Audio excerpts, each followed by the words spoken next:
If I cook pasta, chill it overnight, and reheat it, did I actually change the carb, or is that just internet theater? People talk like the same bowl becomes almost a blood sugar hack. What is the honest version?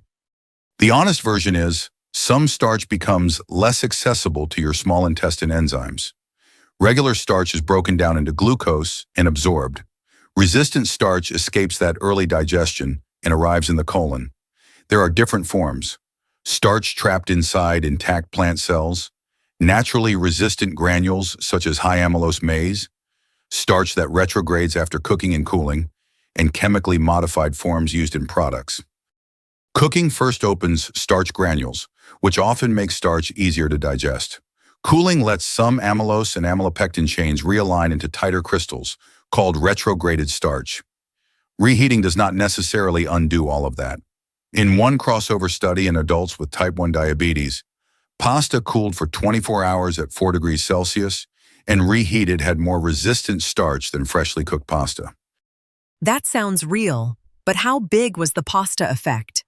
Because if someone hears resistant starch and then doubles the portion, the physiology may be technically true while the dinner still hits hard. Exactly. In that pasta study, the meal was standardized at 50 grams of available carbohydrate. Compared with fresh pasta, cooled and reheated pasta lowered maximum glucose, lowered the maximum rise, and reduced the incremental glucose area over 3 hours. But that was 32 adults with type 1 diabetes using insulin pumps and bolus calculators. It is strong for that specific acute question, not proof that every cooled carb behaves the same. So it is not a universal spell. What about potatoes or rice? Is the effect really resistant starch, or can texture and chewing change the glucose response too?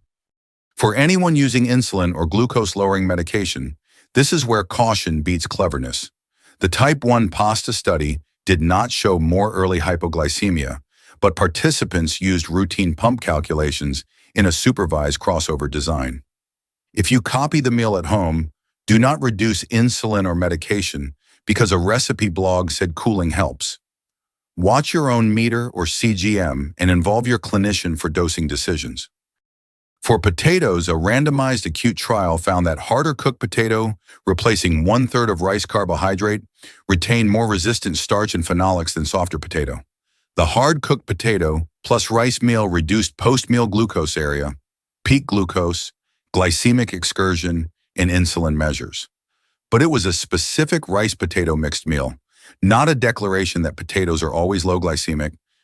Once resistant starch reaches the colon, bacteria ferment it. That can produce short-chain fatty acids, including butyrate, and shift microbial activity. The important compression is this: resistant starch is partly a carb quality tool and partly a microbiome substrate. Some benefits may come from slower glucose appearance after the meal. Others may come later through fermentation, bile acid signaling, and microbial metabolites. If we sort claims from solid to squishy, where does resistant starch land?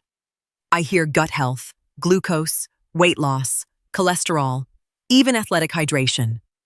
Which claims deserve attention, and which are mostly marketing stretch? A 2026 systematic review that included unripe banana flour, a resistant starch source, found modest improvements in fasting glucose, insulin resistance estimates, and body weight. But the trials were small and short. Oat beta-glucan had more consistent post-meal glucose and LDL effects, so I would call resistant starch promising for selected metabolic markers, not a standalone treatment for diabetes, obesity, or lipid disease. Who is the best fit person for trying this? Someone with big post-meal spikes, someone who eats lots of white rice, or someone just trying to feed gut bacteria without buying supplements? The best fit person is also someone who tolerates fermentation. Resistant starch can feed bacteria, and that can mean gas, bloating, cramping, or bowel changes, especially if the dose jumps quickly. In functional bowel disorder trials, fiber manipulations sometimes improve symptoms, but results varied, and one study worsened quality of life. People with IBS-like symptoms should start low, change one variable, and stop if symptoms clearly flare. Food forms include legumes, intact whole grains, cooked and cooled pasta or rice, firmer potatoes, and green or unripe banana products. Supplements often use high amylose maize starch. One randomized trial used 23 grams per day of high maize type 2 resistant starch for 50 days and showed bile acid profile changes with microbial associations. That is interesting mechanistic biology, but it is not the same as proving you feel better or avoid disease. If a package says resistant starch or prebiotic starch, how should a shopper read it? Is there a simple label move that keeps this from turning into expensive cookie logic? Yes, start with serving size, total carbohydrate, fiber, added sugar, and your reason for buying it. Also be careful with concentrated resistant starch powders if you are pregnant, have inflammatory bowel disease flares, recent bowel surgery, severe gastrointestinal symptoms, or a medical diet where fiber changes need supervision.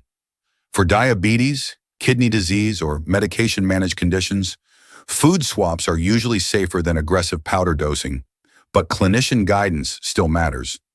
A sensible trial is boring on purpose.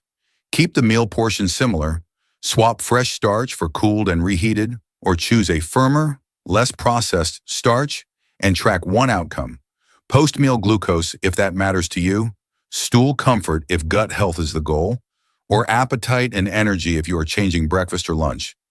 If nothing improves after a few weeks, the claim may be true in physiology, but not useful for your body. So the final compression is: resistant starch is real, cooling can increase it, fermentation is biologically meaningful, and some acute glucose studies are impressive. But it is not a carb invisibility cloak. Use it as a modest food quality lever. Cool certain starches, favor intact plant foods, read labels, titrate slowly, and let your own glucose or gut response decide whether the extra planning is worth it.